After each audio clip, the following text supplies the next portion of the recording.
Hello everyone. मैं हूं आशीष सोनकर। आपका राइस इंडिया इनोवेशन प्लेटफॉर्म पर मैं स्वागत करता हूं। आज हिंदी विषय की पहली क्लास होने जा रही है, जिसमें वर्णमाला से हम शुरुआत करते हैं। ठीक बच्चों, वर्णमाला सब लोग अच्छे से जानते हो, पहले भी पूर्वज भी पढ़ा होगा। ठीक, तो वर्णमाला में हमारे कुल 52 वर्ण होते हैं। अब इन वर्णों को हमने कैसे डिफाइन किया है, थोड़ा आप देखो, हम बताते हैं।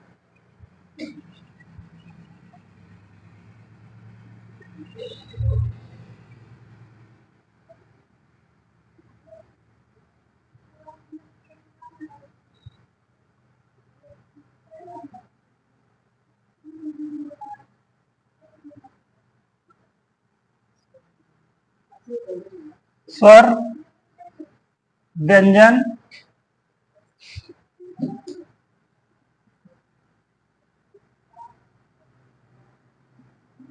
संयुक्त व्यंजन,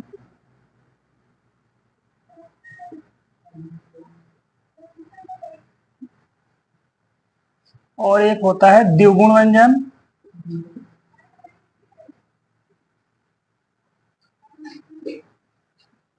और हमारा अयोवा होता है लास्ट में।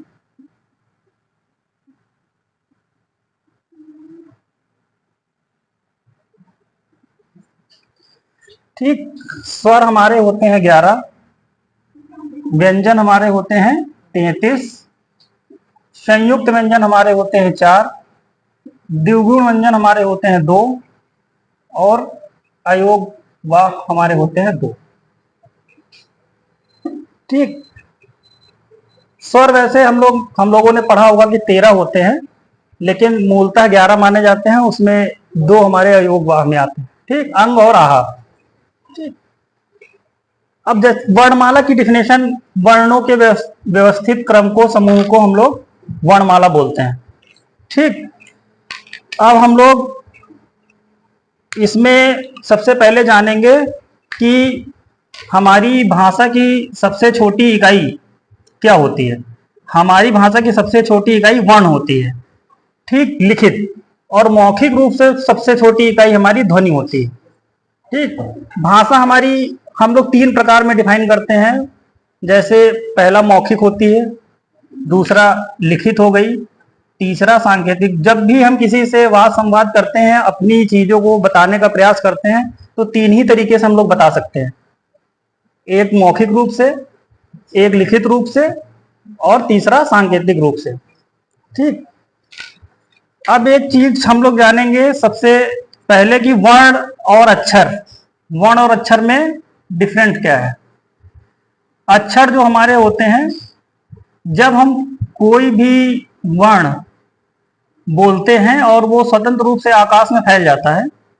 ठीक, अक्षर मतलब होता है कि कभी ना नष्ट होने वाला, उसको आप कभी खत्म नहीं कर सकते हैं, वो हमारा हो गया अक्षर।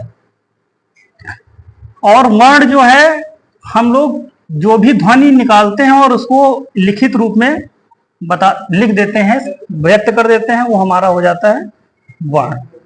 वर्ण और अक्षर में समझ में आ गया होगा आप लोगों को। ठीक, अब सबसे पहले अब इसके बाद हम लोग शुरू करते हैं। जैसे हमने वर्णमाला में टोटल आपको बताए हैं पूरे 52 वर्ण, और 52 वर्ण हम लोग यहाँ पर ऐसे जोड़ भी सकते हैं। 11, 33, 44 हो गया, और 4 आपका 48, 2 51 हो गया, सॉरी 52। ठीक, अब हम लोग सबसे पहले जानेंगे कि वर्ण, वर्ण की डिफिनेशन मैंने बता दी है। ठीक, और अब इसके बाद वर्ण 2 प्रकार के होते हैं हमारे, एक होता है स्वर्ण वर्ण और एक होता है व्यंजन वर्ण। ठीक, स्वर और व्यंजन, स्वर वर्ण और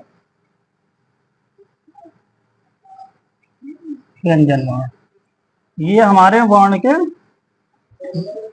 2 प्रकार होते हैं।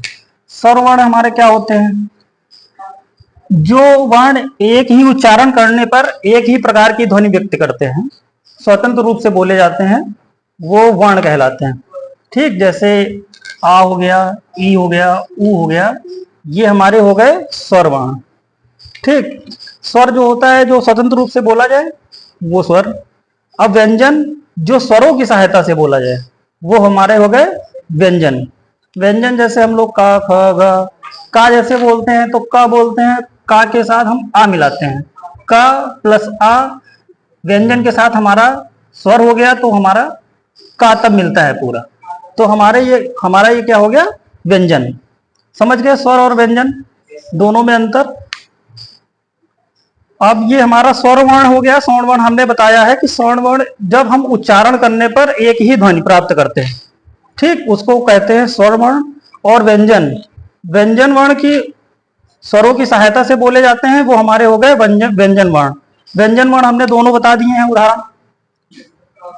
ये हो गया अ, ई, उ, ठीक, ये हो गया हमारा क, ख, ग। ठीक, अब इसमें होते हैं संयुक्त, इसके बाद एक आता है संयुक्त स्वर। संयुक्त स्वर वे होते हैं जो दो स्वरों को मिला के बोले जाते हैं। जैसे हमारा आता है, ये चार प्रकार के होते हैं, ए, ऐ, ओ, औ। जैसे ए बोलते हैं तो ए में दो स्वर मिलते हैं। ठीक, जैसे हम आ प्लस ई मिलाएंगे तो क्या हमारा होगा, ए। ए जैसे हम ओ बोलते हैं तो ओ के लिए क्या बोलेंगे, आ प्लस उ हो जाएगा हमारा ओ। ठीक, ये हमारे क्या हो गए, संयुक्त स्वर। दोनों स्वर हैं, दोनों को संयुक्त रूप से मिला दिया गया तो हमारा एक नया स्वर प्राप्त हुआ। ठीक, अब मूलतः स्वरों की संख्या आपको पता है, हमने बता रखी है कि 11 होती है, और अंग और आहा को मिला लेते हैं तो 13 हो जाती है। अब स्वरों का वर्गीकरण करते हैं। स्वर तीन प्रकार में डिफाइन किए गए हैं। ठीक,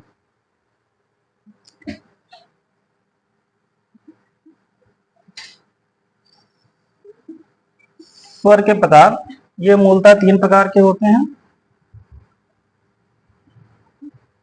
ठीक, एक होता है ह्रस्व स्वर, दूसरा होता है दीर्घ स्वर, और तीसरा होता है प्लुत स्वर। ठीक,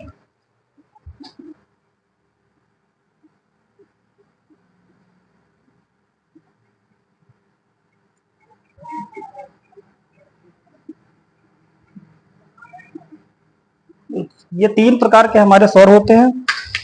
ह्रस्व स्वर वे होते हैं जिनका उच्चारण करने में हमको कम समय लगता है। जैसे हम लोग बोलते हैं छोटा, जैसे बोलते हैं अ, ई, उ, इनको हमको बोलने में बहुत कम समय लगता है। अ, ई, उ। दीर्घ स्वर ह्रस्व स्वर से थोड़ा सा दुगना समय लगे, ठीक, थोड़ा सा ज्यादा समय लगे वो हमारे, थोड़ा दीर्घ समय लगे थोड़ा सा ज्यादा, वो हमारे हो जाएंगे दीर्घ स्वर। दीर्घ स्वर में हमारा आ जाता है जैसे बड़ा, आ, ई थोड़ा दीर्घ जा रहा है तो ये हमारे बड़ा ऊ, ये हमारे हो जाएंगे दीर्घ स्वर। आ, ई, उ।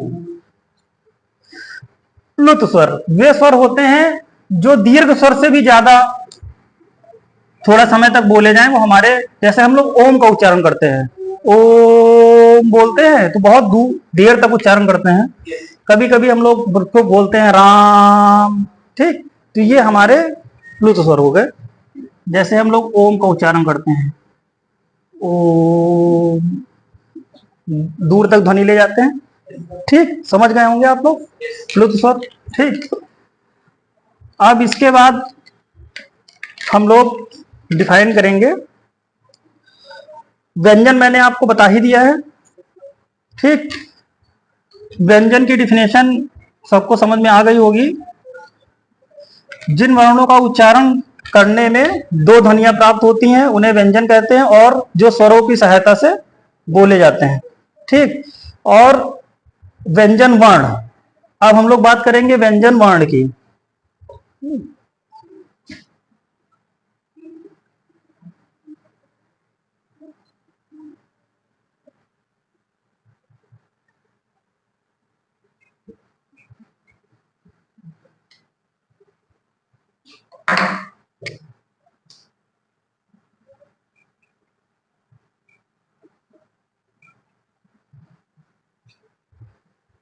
व्यंजन व्यंजन वर्ण में हमारा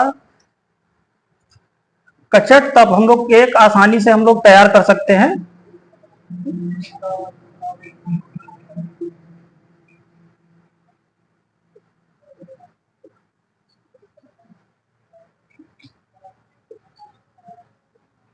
का वर्ग हो गया हमारा चा वर्ग,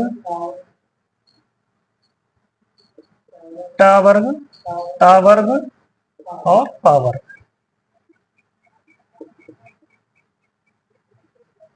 ये हमारा आसानी से याद करने के लिए इसे हम बोल सकते हैं कचट तप। का में आता है क, ख, ग, घ, अंग, च, छ, ज, झ, ई, ट, ठ, ड, ढ, अड़, त, थ, द, ध, न, प, फ, ब, भ, म। हर एक वर्ग में 5-5 होते हैं, तो पूरा हम लोग मिला लेंगे तो व्यंजन वर्णमूल की संख्या हमारी 25 हो जाएगी। ठीक, 5-5 है, 5 × 5 हमारा हो जाएगा 25। इनकी संख्या कभी पूछी जाए एग्जाम में तो आप बता सकते हैं वर्ण व्यंजनों की संख्या हमारी 25 होती है। ठीक, क से प तक। अब इसी के साथ हम ये देखेंगे इन वर्गों में का जब हम लोग बोलते हैं तो कहां से हम इसकी ध्वनि निकलती है। सबसे पहले जब हम कोई भी गले से निकलती है, कोई भी उच्चारण करते हैं, जैसे का, ख, ग, घ, ठीक, अंग, तो ये हमारा हो गया कंठस्थ। ठीक,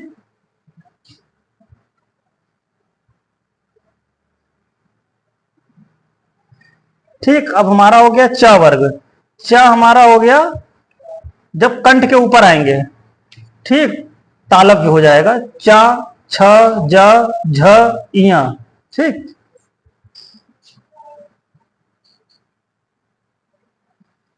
अब हमारा आ जाएगा ट वर्ग। ट वर्ग में है ट, ठ, ड, ढ, अड़ा। तो हम लोग जब बोलते हैं इसको तो हमारी जो जीभ होती है ऊपर हिस्से में लड़ती है मुड़ के, ट, ठ, इनको कहते हैं मूर्धन्य।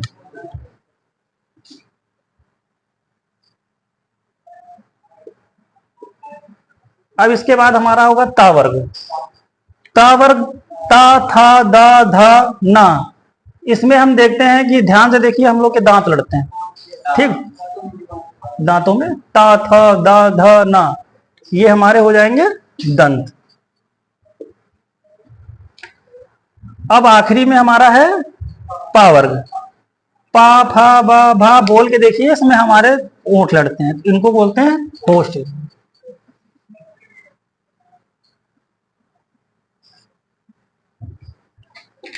स्पर्श व्यंजन आप लोगों ने पढ़ लिया है,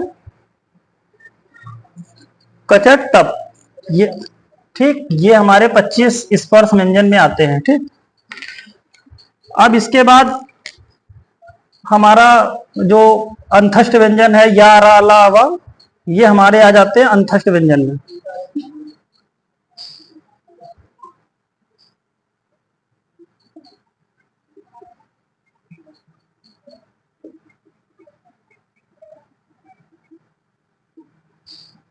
या, रा, ला, व। उसके बाद हमारे ऊष्म व्यंजन होते हैं।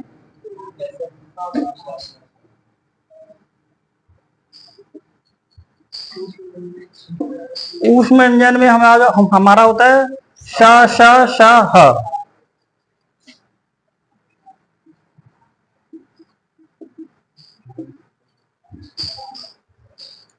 अब इसके बाद हमारे आए थे संयुक्त व्यंजन, जो दो व्यंजनों से मिलकर बने होते हैं। इसमें आएगा हमारा छत्र, ज्ञ, श्र।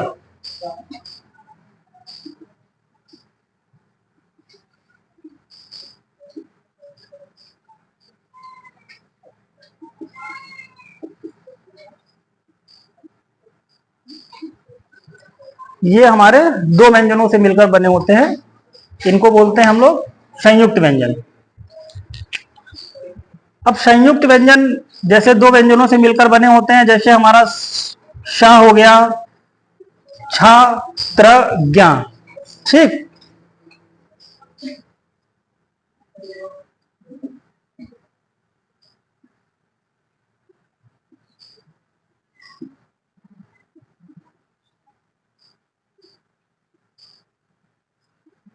अब जैसे हम लोग छ बोलते हैं, तो छ बोलने में हमारा क्या निकलता है मुझसे? आधी का छ बोल के देखो, छ हमारा निकलेगा आधी का और श।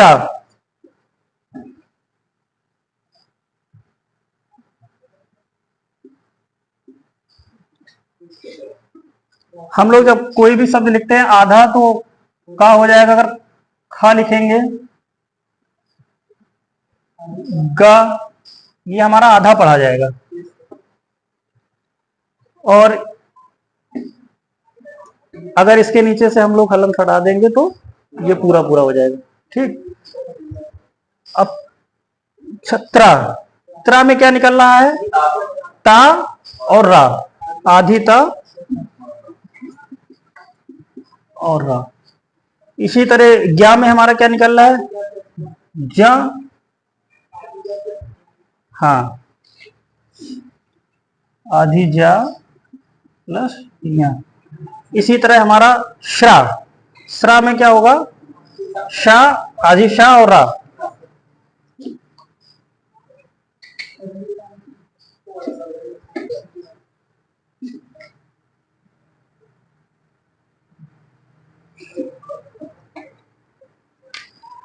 अब इसको देखिए, हम लोग जैसे पढ़ेंगे आधी, जैसे हम लोग का को लिखेंगे, जैसे इंग्लिश में हमको लिखना हो का खा गा, तो इंग्लिश में हम का को लिखेंगे के से। और जैसे हमको आधी का लिखना है, ये आधी का हमारा हो जाएगा के, और पूरी का हो जाएगा के ए, और का हो जाएगा के डबल ए। इसी तरह हमारा जैसे क है आधी का, तो ये किससे डिफाइन किया जाता है? के, केवल के। और शा हो जाएगा एस एच।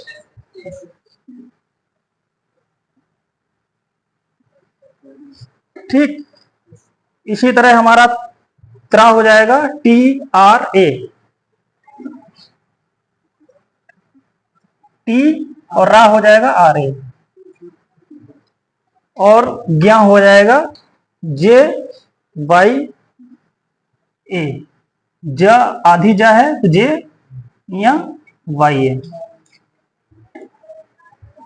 और शाह, आधी शाह है, श्रा हम करेंगे तो आधी शाह है तो एस एच और रा आर ए।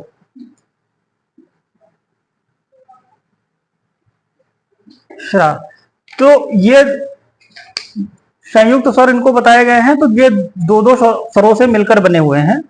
ठीक। तो ये हमारे क्या हो गए? संयुक्त स्वर,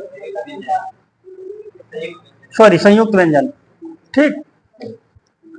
इसके बाद हम लोग आएंगे स्पर्श व्यंजन।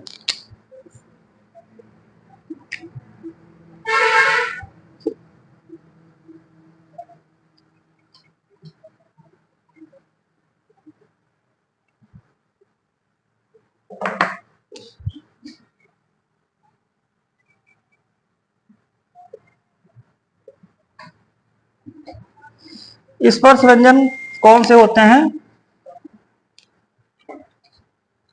जिन व्यंजनों का उच्चारण करते समय वायु की टकराहट, जैसे हमने इसके पहले आपको बताया है, दंत, मूलधन, मूर्धन, कंठ, तालव्य। ठीक। इन सब का प्रयोग होता है, तो हमारे ये व्यंजन कहलाते हैं स्पर्श व्यंजन। ठीक। जिनमें स्पर्श व्यंजन भी होते हैं, जिनमें कंठ, तालव्य, मूर्धन और दंत। ठीक। ओष्ठ व्यंजन, ये हमारे हो गए स्पर्श व्यंजन। इसके बाद आता है अबोध वर्ण और सबोध वर्ण। वर्ण, अबोध और सबोध वर्ण। ठीक।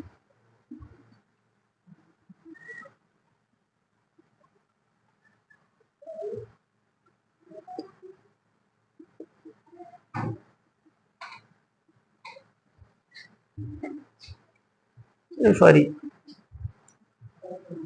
अघोष होगा।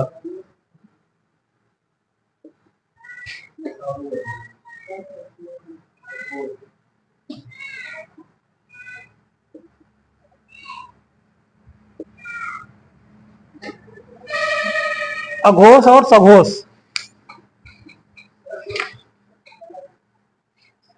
सॉरी वो वाली।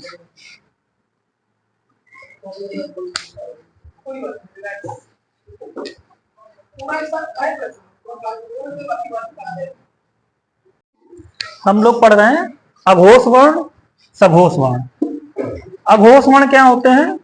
अघोष वर्ण वो होते हैं वे ध्वनियां जिनका उच्चारण करने पर तंत्रिकाएं हमारी कंपित नहीं होती हैं, वो हो तो हमारे होते हैं अघोष वर्ण। जैसे क, ख।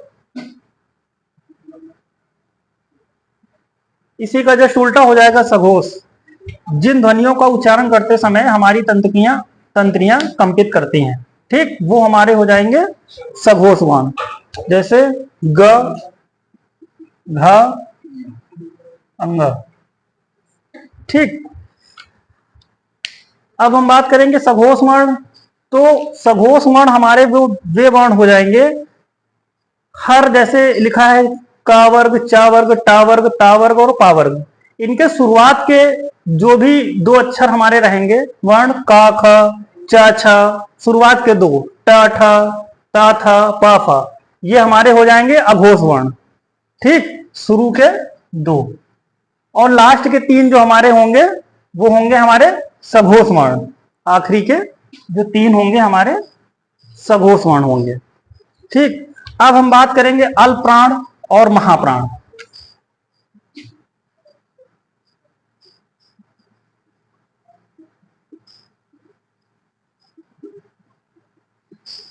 अल्प प्राण और महाप्राण शब्द से ही हम लोग समझ सकते हैं। अल्प प्राण जिसमें हमारी जिन भी वर्णों का उच्चारण करने पर हमारी वायु कम लगे, ठीक, कम निकले, तो हमारे वो हो जाएंगे अल्प प्राण। और जिसमें हमारी वायु ऊर्जा ज्यादा लगे वो हमारे हो जाएंगे महाप्राण। तो हमारे अल्प प्राण में कौन कौन से आ जाएंगे? क, ग, च, ज, ठीक। अल्प प्राण को हम लोग लिख सकते हैं ALP, महाप्राण को लिख सकते हैं MP। तो इससे एक चीज हम समझ सकते हैं, ALP में कितने हैं? 3, और महाप्राण में MP 2।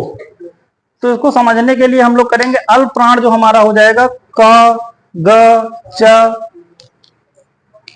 ठीक, जैसे हो जाएगा का, ग, अंग, ठीक, ये हमारे 3 हो जाएंगे अल्प प्राण। और ये जो हमारे 2 होंगे ये होंगे महाप्राण, ठीक। हर वर्ग में हमारा पहला,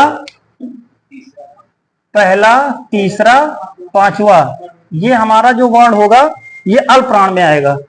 और दूसरा और चौथा ये हमारा वर्ण जो होगा वो महाप्राण में आएगा, ठीक। समझ गए सब लोग अल्प प्राण और महाप्राण?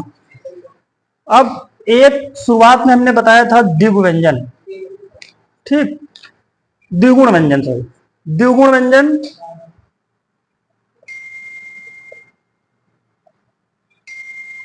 द्विगुण व्यंजन वे होते हैं जिनमें शब्द से ही समझ में आ रहा है, जिनमें 2 वर्णों का गुण हो, ठीक। इसमें जैसे आ जाता है हमारा ड, ढ, और अगर इसी ड और ढ में हम अंग की बिंदी नीचे लगा दें, ड, ढ, अब इसको क्या पढ़ेंगे हम? इसको पढ़ेंगे अड़प। जैसे हम लोग लिखते हैं सड़क, ठीक, पढ़ाई, अढ़ा पढ़ रहे हैं इसको हम। इसमें क्या हो गया? बिंदी, मात्र बिंदी लगाने से इसने दूसरा गुण प्रकट कर दिया अपना। और ऐसे हम लोग, जैसे हम लोग पढ़ेंगे ड, डलिया, और यही ड अगर हमने सड़क में लगा दिया इनकी बिंदी के साथ तो क्या हो गया? अड़ा हो गया, सड़क। इसको क्या पढ़ेंगे? अड़ा, सड़क। ठीक। और जैसे पढ़ाई, ठीक, इसको हम लोग लिख सकते हैं, जैसे पढ़ाई का हम लोग ड ढ, ढ से हम लोग ढक्कन पढ़ते हैं, ठीक, ढक्कन। और यही ड में अगर बिंदी लग गई तो हम लोग क्या पढ़ेंगे, वो अड़ा, वो पढ़ाई। तो ये इसने हमारा इस बिंदी के साथ दूसरा गुण प्रकट कर दिया। तो ये हमारे दो ऐसे द्विगुण व्यंजन है जो शुरू में ही हमने बताए थे, ये हमारे हो गए द्विगुण व्यंजन। इसी के साथ वर्णमाला का टॉपिक खत्म होता है। और